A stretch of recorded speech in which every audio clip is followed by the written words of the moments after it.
영상에 많은 분들이 댓글로 당독소, 최종 당화산물, 당화혈색소 이게 다 같은 개념인가요? 이런 문의를 많이 주셨는데요. 오늘은 헷갈리는 이 당독소 관련 용어들을 명쾌하게 정리해 드리겠습니다.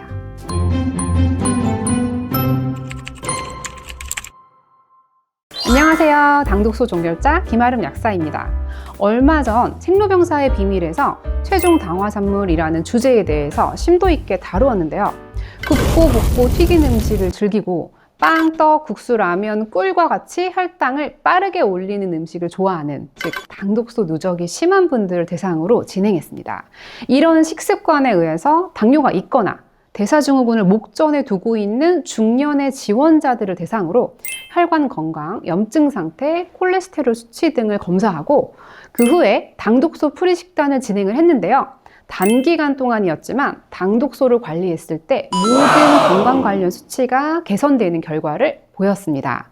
이 놀라운 수치 변화의 중심에 바로 당독소가 있었는데요. 생로병사의 비밀에서는 전반적인 당독소 이야기를 하면서 조금 어렵게 보이는 표현인 최종 당화산물이라는 표현을 사용했습니다. 저희 채널을 쭉 보신 분이라면 아마도 최종 당화산물, 당독소, AGE라는 표현이 다 같은 말이라는 것을 잘 알고 계시겠지만 이 다양한 용어에 대해서 좀 더 명확하게 정리해 보도록 하겠습니다. 먼저 첫 번째로 생로병사와 갤럭시 워치 7에서 쓰는 최종 당화산물이라는 표현은 학술적 용어로 Advanced Glycation End Product라고 하고요. 줄임말로 하면 AGE라고 합니다. 말 그대로 당과 아미노산, 지방이 함께 있는 상황에서 충분한 시간 동안 열에 의한 반응이 진행되면서 마지막으로 생기는 물질, 바로 이 Advanced가 진행된 이란 뜻이고요. Glycation, G의 약자죠. 반응 물질들이 특유의 결합을 형성하는 당화 반응의 라는 뜻이고요.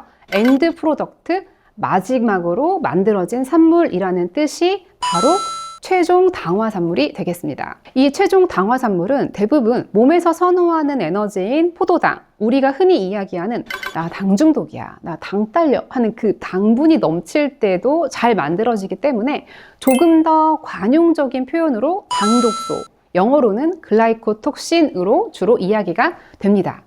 저희 채널의 이름 또한 당독소 연구소인 이유가 조금 더 많은 분들께 쉽게 다가가기 위해서 이렇게 최종 당화산물 연구소라는 용어 대신 당독소 연구소라는 네이밍을 하였는데요. 당뇨가 있는 분들, 그러니까 당독소에 사실 가장 관심이 많은 분들인데요. 이분들 또한 최종 당화산물이라고 이야기하는 것보다는 당독소라고 하면 아, 혈당 때문에 생기는 그 독소인가 보다 라고 하면서 이해를 잘 하셨습니다. 당독소는 당 대사에서 생기는 독소이기도 하지만 엄밀히 말하면 지방과 단백질에서도 많이 생기기 때문에 특히 베이컨과 같은 지방이 많은 고기류, 치즈와 같은 발효 음식에서도 많이 생깁니다.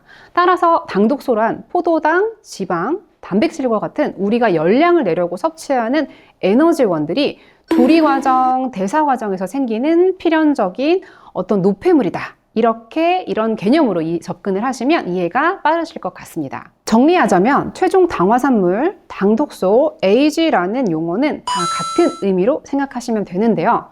볶고 굽고 튀긴 음식을 많이 먹어서 생기는 당독소, 많이 먹고 운동하지 않아서 생기는 몸 안에 생기는 잉여 에너지에 의한 당독소, 그리고 장내 세균이 만들어내는 당독소 다 같은 성격의 물질입니다. 당뇨 관리의 지표가 되는 HbA1c, 당화혈색소 또한 포도당이 아닌 당독소가 적혈구에 붙은 것이고, 그래서 당화혈색소가 높은 사람은 당독소도 높다라고 지난 혈당관리 영상에서 말씀드렸는데요. 당독소는 적혈구에 엄청나게 잘 달라붙습니다. 혈액 안에 포도당이 적혈구에 붙는 것보다 400배나 더 잘 달라붙는 결합력을 가지고 있는데요. 그만큼 끈적거리고 여기저기 달라붙는 특징이 있기 때문에 몸 곳곳을 괴롭히며 만병의 근원이 됩니다. 그래서 당독소 관리가 잘 되지 않으면 혈액 안에서 열심히 일해야 되는 적혈구뿐만 아니라 알부민 같은 단백질도 당독소로 오염되어 버립니다. 혹시 당화혈색소와 비슷한 개념의 지표인 당화알부민이라는 이야기를 들어보신 적이 있으신가요? 보통 기능의학병원에서 검사를 해주는 이 당화알부민 수치도 이 역시 당독소 전구 물질이 알부민이라고 하는 혈장 단백질에 달라붙은 상태를 말하는데요. 글라이케이티드 알부민, 줄여서 GA 수치라고도 하고 당화알부민이라고도 말합니다. 또 가끔 등장하는 프럭토사민이라는 수치 또한 당화산물이 얼마나 알부민에 붙어 있는지를 보는 수치인데요. 이 또한 알부민의 당화 정도를 볼 수 있는 수치입니다. 적혈구의 생명은 3, 4달, 알부민의 생명은 3주이기에 당화 알부민 수치와 프럭토사민 수치는 최근 한 3, 4주 동안에 내 몸에 얼마나 많은 당화산물이 들어왔는지, 즉 얼마나 많은 당독소가 들어왔는지를 알려주는 지표로 활용되기도 합니다. 정리해보면 당뇨 환자들이 당뇨 합병증을 막기 위해 꾸준히 모니터링하는 수치로서 당화혈색소 수치는 적혈구에 붙은 당독소 수치를 보는 것이고 당화 알부민 수치는 알부민에 붙은 당독소 수치를 보는 것이다 라고 생각하시면 좋을 것 같습니다. 이 두 가지 수치가 모두 높다면 눈도 건조하고 뼈마디는 쿡쿡 쑤시고 푹 잠들기 어려운 경우가 많습니다.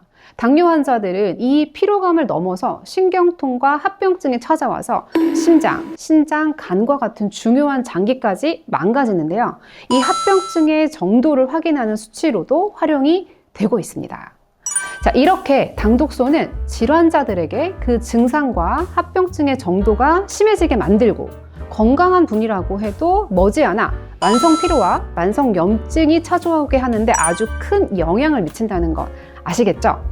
그래서 갤럭시 워치 7에서도 최종 당화산물 측정 기능이 탑재되었고요. 생로병사의 비밀에서도 당독소를 단일 주제로 다룰 만큼 당독소가 건강관리에 있어서 가장 중요한 기준 중에 하나다라고 생각하시는 계기가 되었습니다.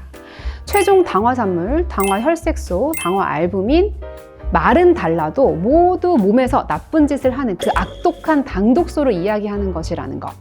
또 이 수치들을 모두 높지 않게 관리하셔야 한다는 말씀을 드리면서 마치도록 하겠습니다. 도움이 되셨다면 좋아요, 구독 부탁드립니다. 안녕!